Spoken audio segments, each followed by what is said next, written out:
Servus, Freunde. Servus, Freunde. My name is Jimmy Cage. And I'm Deniz, the Buddymeister. Servus, Freunde. My name is Jimmy Cage. And I'm Deniz, the Buddymeister. No, still not good enough. Yeah, I think almost there.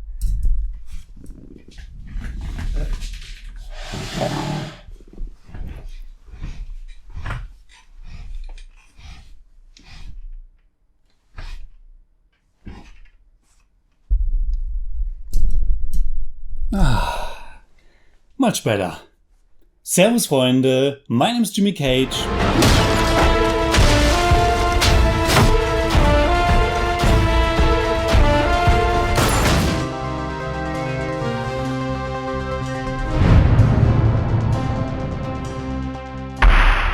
Servus, Freunde. My name is Jimmy Cage. And I'm Deniz, the Buddymeister. We have reviewed almost 500 Indian movies on the channel, and today we are going to talk about Thozhil, which translates to the art of war. Yeah, apparently, yeah. Apparently, the movie itself says so at the beginning. It's a kind of brand new Tamil language crime thriller. I'm not sure, but I think it's still in cinemas. So I think we should first review it without spoilers, and then we will probably do a spoiler segment towards the latter. Yeah, we have to do that. Yeah, because otherwise it would be a little bit shitty. Yeah. Yeah, it's a brand new movie. I picked this because it got really good reviews, and I think it has over 8 point something on IMDb. And with you, Yeah. I picked it because the Buddymeister oftentimes is only here for the old movies, and you miss out on a lot of new stuff. And true. I thought, well, we got the opportunity to watch this one, and then let's do it. I didn't know anything about it. I just knew that it's some kind of mystery thriller and that it got good reviews, and yeah.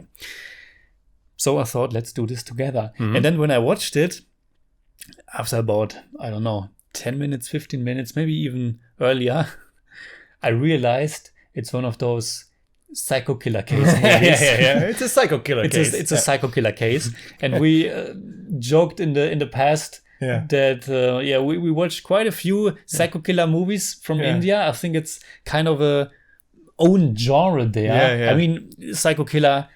It's a thing in Hollywood movies as well. Movies like Seven or Silence of the Lambs. But we watched some.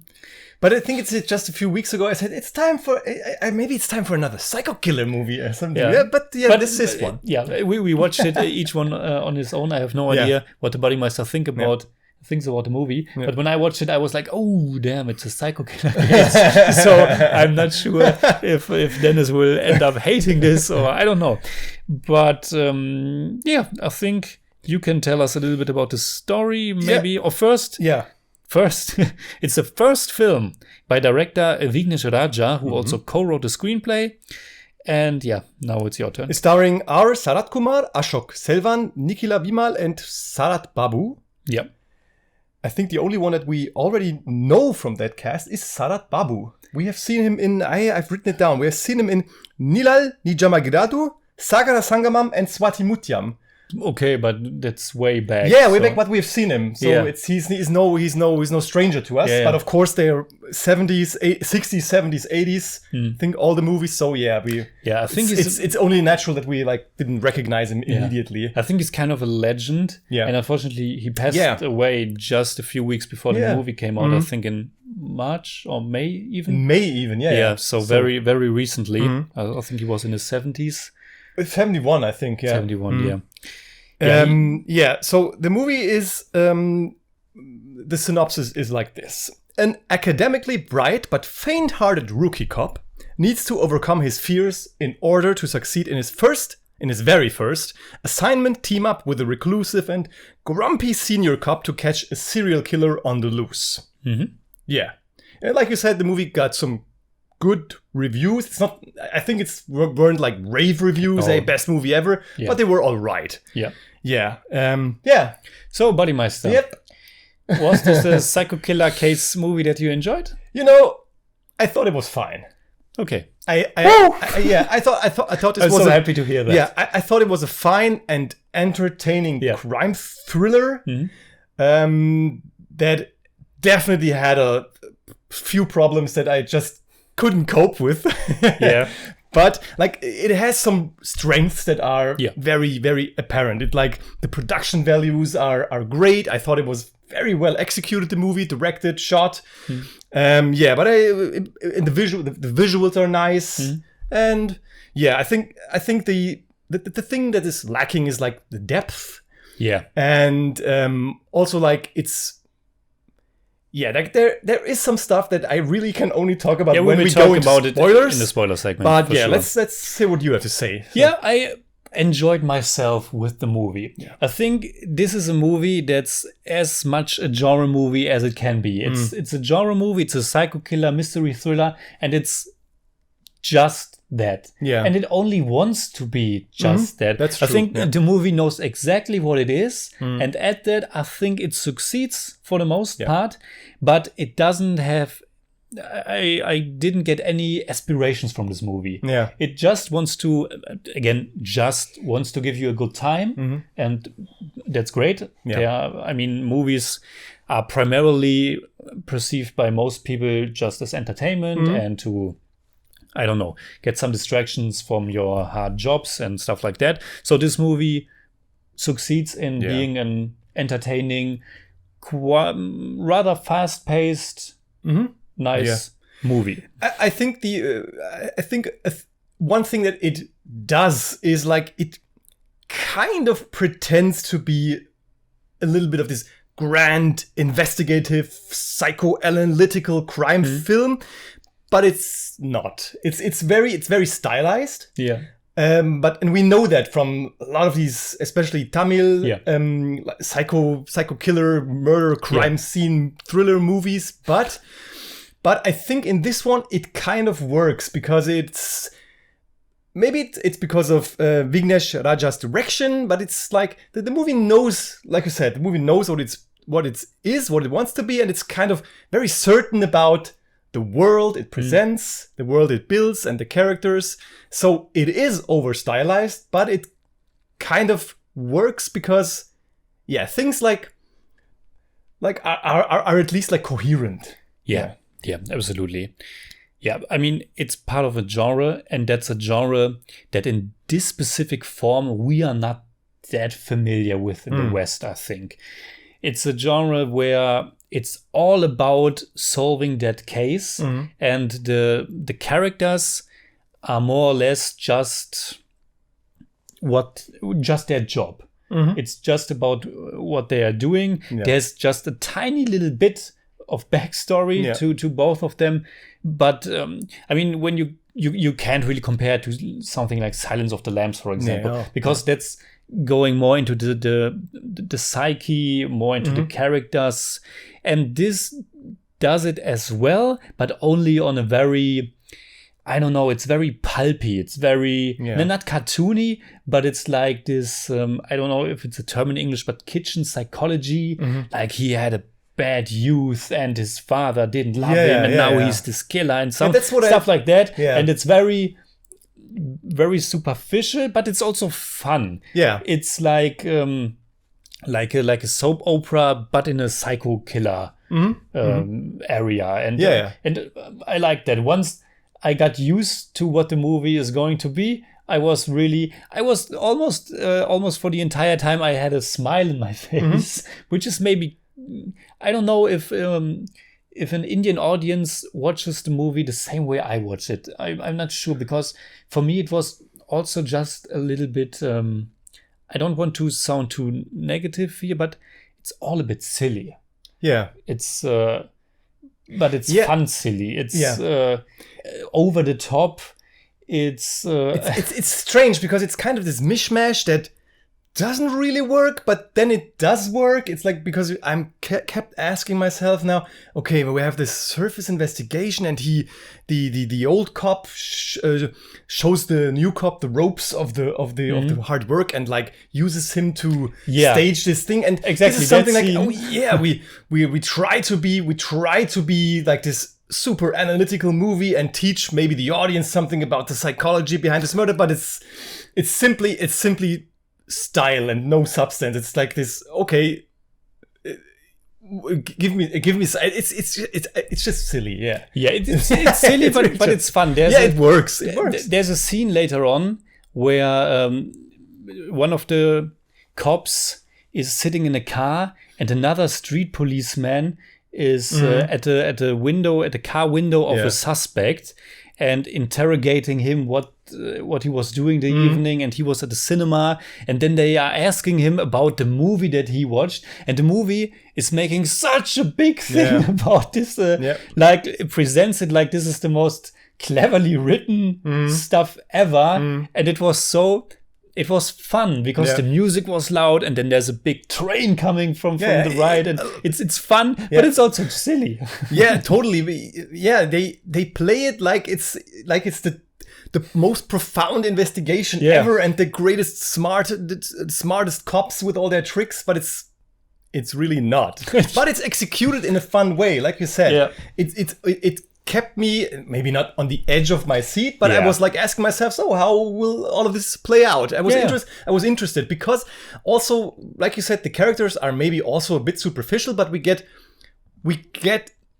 just enough like to care or are interested in them. They work well. Sadly, the woman, what's her name? Bina, she hasn't much to do. We will talk about that. At the beginning, it seemed that she would be she's part of the team. Yeah, this cool, smart assistant who also gives contra to what's his name?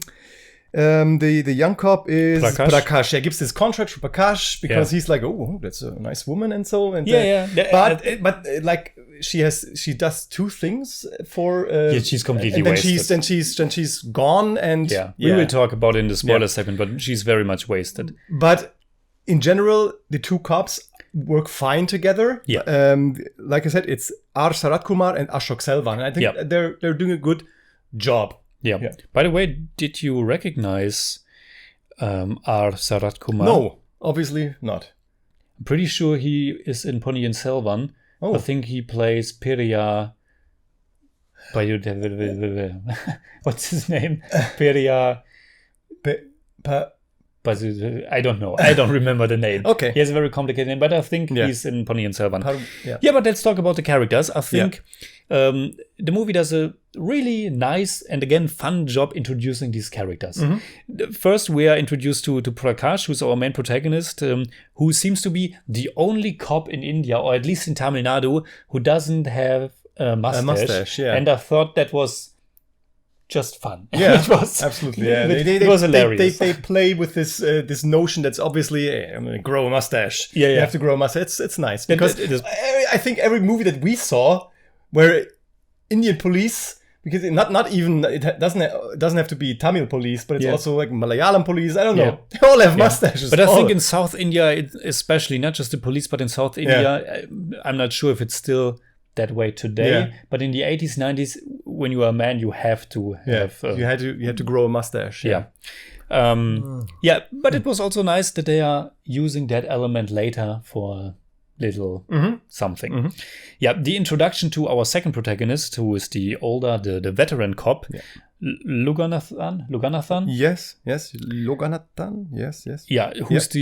Who's this super direct type of guy, a no-nonsense cop. You could also call him like an asshole, because there's this scene where they are going to a place and taking over the investigation, and he treats the other cop really shitty for no reason than just he's in command now.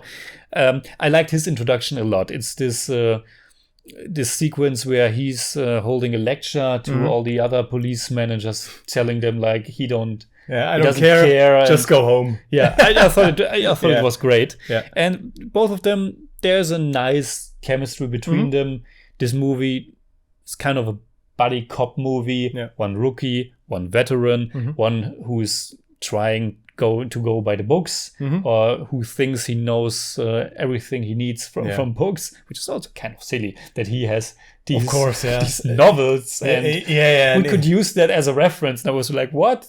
There is some, we said it, there's some silly stuff in this movie where I thought, well, they could have done more with that. Like I said, it's just enough to be interested, but then I thought, we get this introduction to the grumpy old veteran cop and this young, like, meticulous bookworm cop. But it's not like they do that much with all that stuff, so there's no real, like, evolution of their characters, really. I mean, the young cop, okay, he has his moments, but it's like, we throw you this bone, these are the characters, and, well, that's it. Yeah, and coming back to the style of this movie, I think, I mean, we haven't seen that many of these movies, but I still would call it like your typical Indian crime thriller. There's music, like, all the time, like always highlighting what's going on right now. Everything.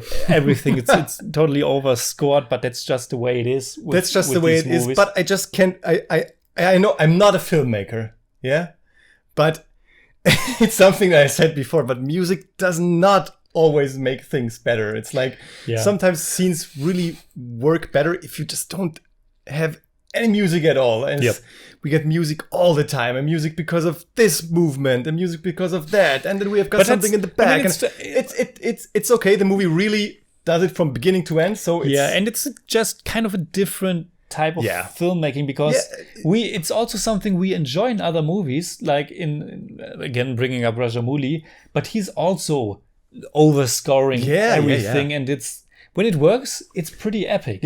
And have you seen this little clip where James Cameron is telling Rajamouli about his movie, that he enjoyed RRR so much and he watched it like twice, and he says that M.M. Keeravani is scoring something very different than they are doing it in Hollywood. Like, person is showing up and and of course, it's just different, and this is also. But then again, I think I'm smarter than James Cameron. Okay. Just joking here. Yeah. James, if you're watching this, so but of course I get it. But it's still much. Yeah, of course. It's something we are accustomed to by now, of course. Very early on, at the very beginning, during the opening credits, we also get some comedic music when Prakash is with his family. And I thought, okay, typical tonal shift like we know from Indian cinema. The scene before, we found a woman like massacred, and then we get this opening credits with the goofy music, and it's I don't know why that is, because they like the humor is like gone after 20 minutes or so. I think they have these maybe more lighthearted moments, especially between the two cops, but there's not that much going on. No, there's not comedy-wise, that much because the beginning is, and that's I thought it was okay, because I was afraid that maybe this will happen, that we'll get like these comedic bits all the time in between that just don't fit, but it's not the case here. Yeah, I think the movie is just fun in a different kind of way, and I was laughing about the extremes of this movie, like again the genre, psycho killer.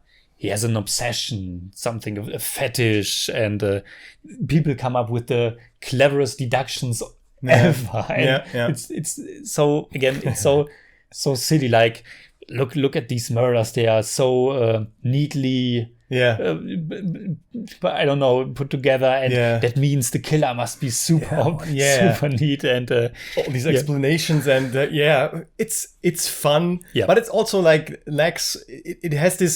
It has a common issue, a known issue for me, and that I just can't shake off. It's like that we have the feeling that I'm not, it's too sketchy about its actual it's so sketchy about its actual investigation that it feels like there's a lot of fuss about nothing. That I just don't get. Why do these people know that now? Where do the findings come from? They're just there. Especially, they find out something that leads to a new like breakthrough thing, but I don't know how they got to this, because we don't learn how they did that. I mean, there's this scene where they are in the library and watch through all these books and stuff, and that's that's fine. That's nicely done, but it's like the only thing they ever do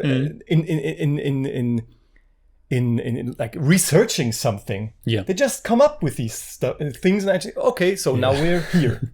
Yeah, exactly. Yeah, the storytelling is it's functional. Yeah, they're more interested in like the characters and that they are like doing this. Yeah, but I mean, they're interested in the actions that the characters are doing. Like they are cool or heroic in what they do, and not why or how they get to the point. Yeah. So let's talk about the screenplay without spoilers. Yeah.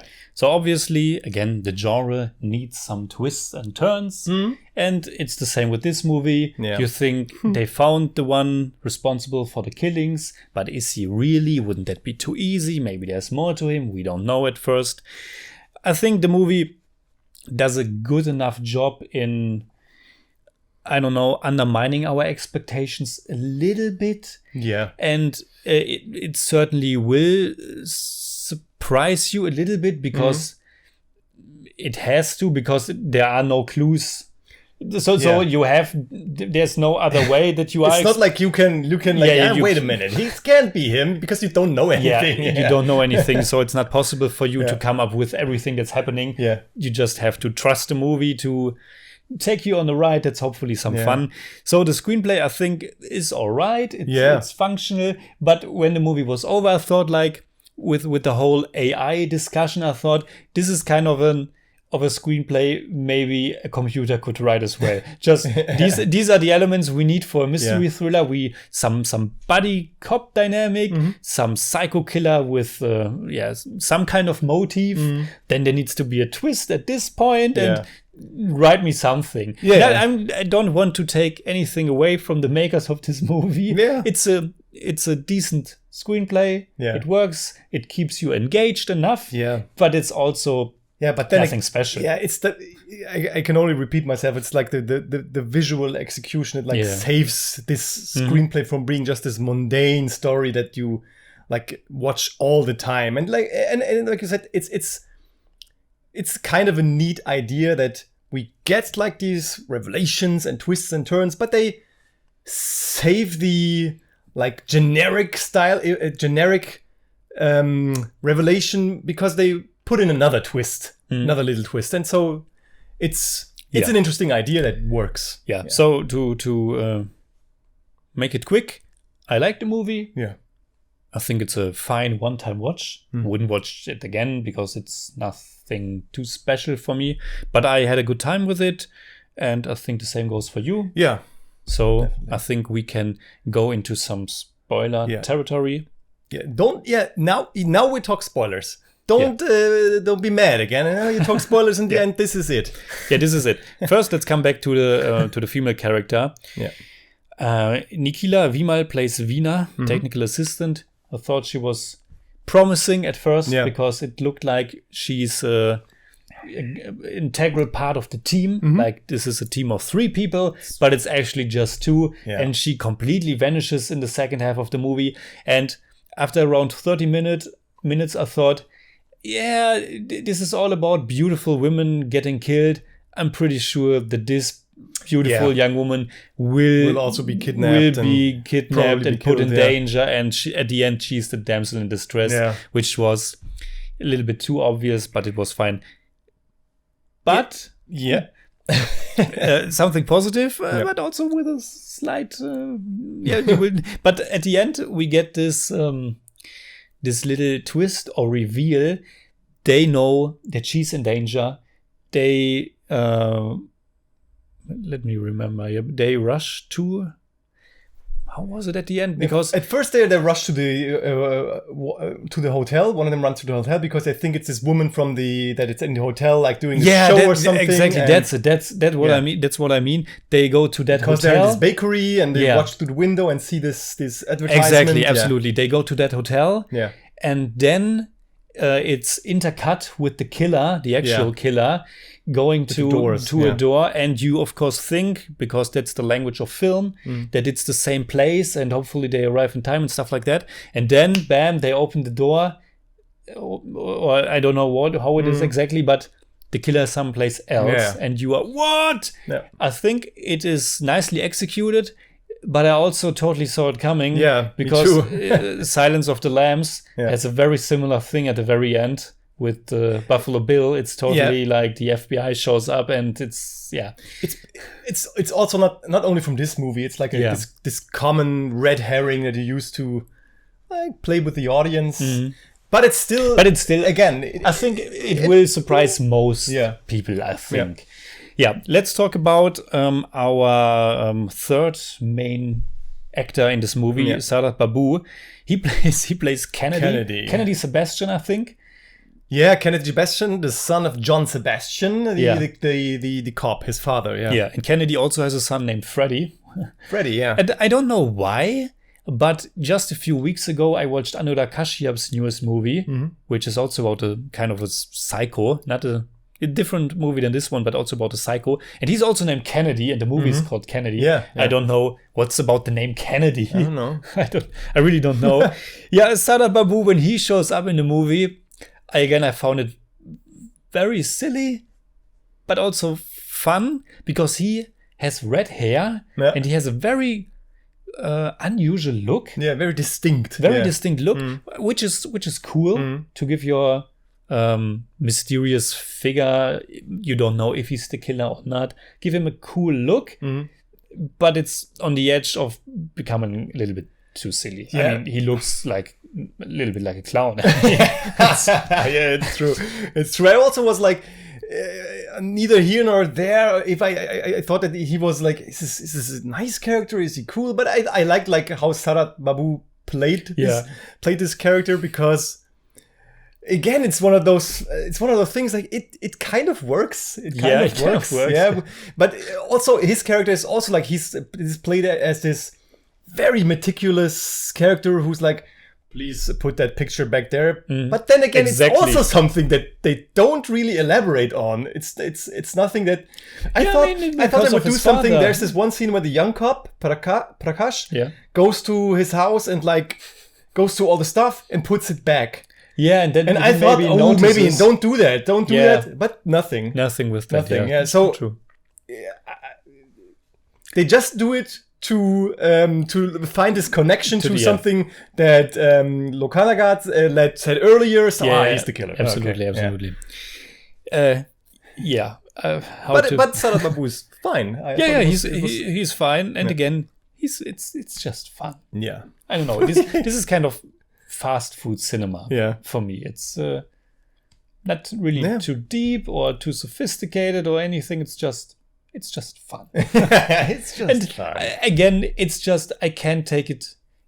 Probably the movie doesn't want to be taken too seriously. But this is just how movie cops work. Yeah. It's not like how real cops work. Or I hope at least that's not how they work. Yeah. Because they go to his house, then they let him talk forever, and we get a flashback in which he completely confesses, but they're not at the police station or anything. They're just at his house, and he's like, no, let me tell you. And then it's just movie logic. Yeah. And it's fun. It's fun, but now my biggest gripe with this movie. Yeah. And that's really something I can't shake off. Yeah. As much fun as I had with this, it's like I've read a lot of crime novels in the last few months, and years, and of course we know crime movies. Yeah. And the thing is now, the movie suggests that Loganathan is like this veteran cop who has seen everything and solved probably hundreds of cases, and it suggests that. Yeah. And Prakash is this bookworm who read a lot of books and knows his stuff. Yeah. Mm-hmm.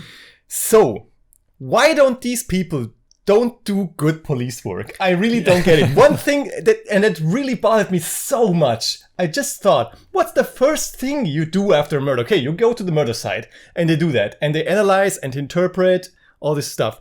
But after that, what do you do? What do you do? You talk to family, friends, and colleagues from work. Yeah? And you look through crime reports and maybe like people who have crime records in the area. Maybe they do that after the fourth murder. They look at crimes who were also done with ropes. Yeah. And I was thinking, if they just had the 101, like, talk to family, friends, and colleagues, and go through crime reports, they would have found both killers. Because the real killer works at the NGO station, I just couldn't let that go. I thought that is stupid. Yeah, true. He works you are selling this like, I know that it's like this superficial thing, but they're selling us like this is a veteran cop and the other guy. But if they talk to nobody. They're above that stuff. But they would have solved the case, and they would have found both killers. Yeah. And it's just. So we have two killers. The twist of the movie is that the one we think is probably the killer because it's so obvious. And then it almost can't be because it's so obvious. Mm-hmm. But he's the killer of stuff that happened in the past. And now there's a different killer on the loose that we find out. And I don't know, but I thought it's so... Does it make sense that this new killer gets to the old killer and wants to learn from him how to use the pressure point? Use the pressure point. It was so stupid. I mean, and this new killer is also kind of a madman and psycho. I just don't buy that he looks up this other killer and kidnaps him, and especially because at that time it's like 40 years ago, and maybe he read something about this killer with the pressure points. Oh, that's what I've got to do. But it was also just Kennedy as a killer. I mean, the murders they aren't that special. I mean, he wasn't found, but mostly because his father was the policeman, and so he was too close to the crime scene. But it was told like Kennedy was this master murderer, and now this new guy has to learn from the master. I thought this is just it's not working. This is just the new killer is also they are really more concerned about to have a cool psycho killer. I think because he's like this very like he's this raw animal. He doesn't talk. He doesn't talk at all.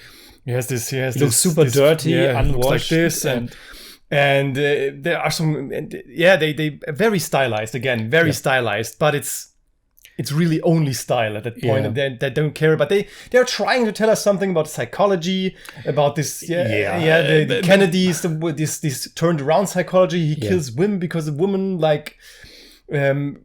Saw him and then he kills her, and he realizes, it helps because the father is in his investigation, and then he turned it around. The killer, the present killer, is because he hates his wife. She's he killed his wife, and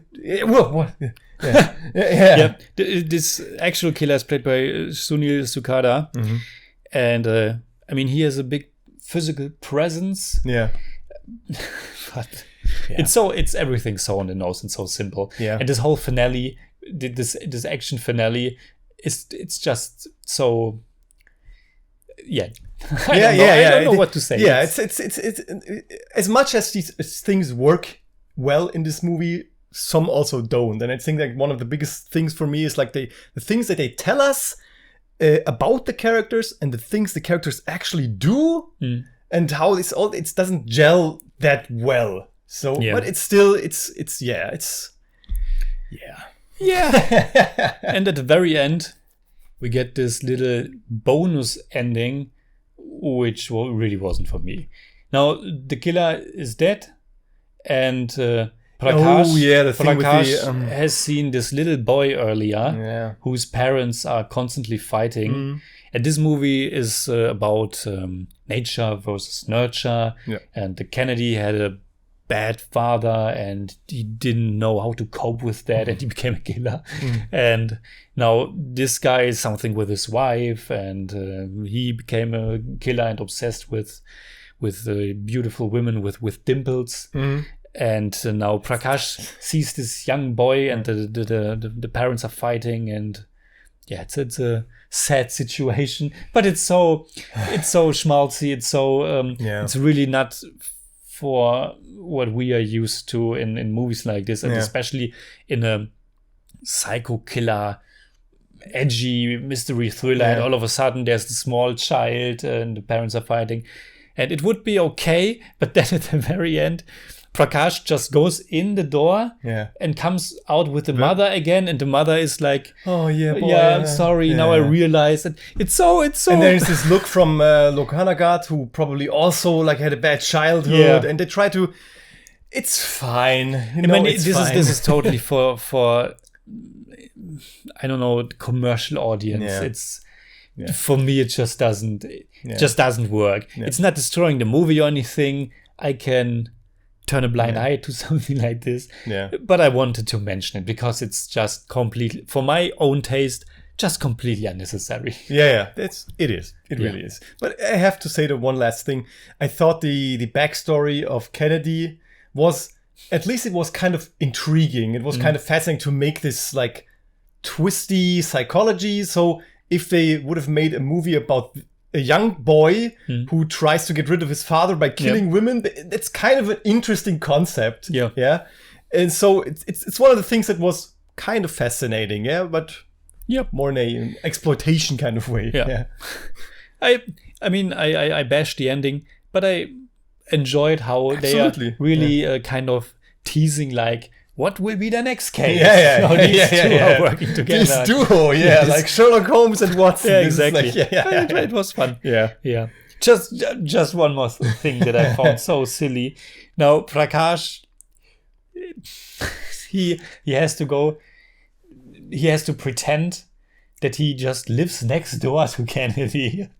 Yeah. And it's also silly because he's always so uncomfortable. He's always so acting like he wants to act normal, but he's acting so bizarre. It's so obvious that there's something wrong with that guy. Yeah. And he's like, okay, I will go to him, and he invites me to dinner, and he closes the door. Every little move. But he is a faint-hearted rookie cop. He's a faint-hearted rookie cop, exactly. All right, so do you have anything in German for us? Yes, I have. Okay. Ein gut gemachter, bildstarker und einigermaßen packender Thriller, der Tiefe und leider auch Logik für eben diese Dinge opfert. Not bad. Thozhil ist ziemlich genau das, was er sein möchte. Ein stringenter, unterhaltsamer Psychokiller Thriller ohne viel Firlefanz. Wer jedoch erwartet, dass dieses insgesamt gelungene Erstlingswerk mehr abseits des Genres bietet, sollte seine Erwartungen zurückschrauben. Nice. Yeah, I just can't. I had fun with it. Yeah. It's a good enough movie. I give Thozhil 6 out of 10. It's more like 6.2, but I don't do that. For me, it's also 6 out of 10. It's more like 6.1, but I don't do that either. Nice. So, Jimmy. Yeah. Did you know that there is this scene where Prakash takes his thermometer and puts it in his ear and well, so did you know that the first published measurements of the intervals of temperature after death were done by the chemist John Davy in 1839? The change in body temperature is generally a steady decline. Although, and now the interesting part, if the ambient temperature is above the body temperature, like in a hot desert, for example, the change in temperature will be positive, as the relatively cooler body acclimates to the warmer environment. Long trivia, but interesting. Yeah, nice. Nicely done. All right, please tell us in the comments below what you think about Thozhil. And you can hit me up on Twitter, Instagram, Letterboxd, and also on Patreon, simply at the Jimmy Cage. And you can hit me up on Twitter at the Buddymeister. And if you enjoyed our review, please give us a thumbs up, share, subscribe, whatever you like. And make sure you hit that bell for all we have to tell.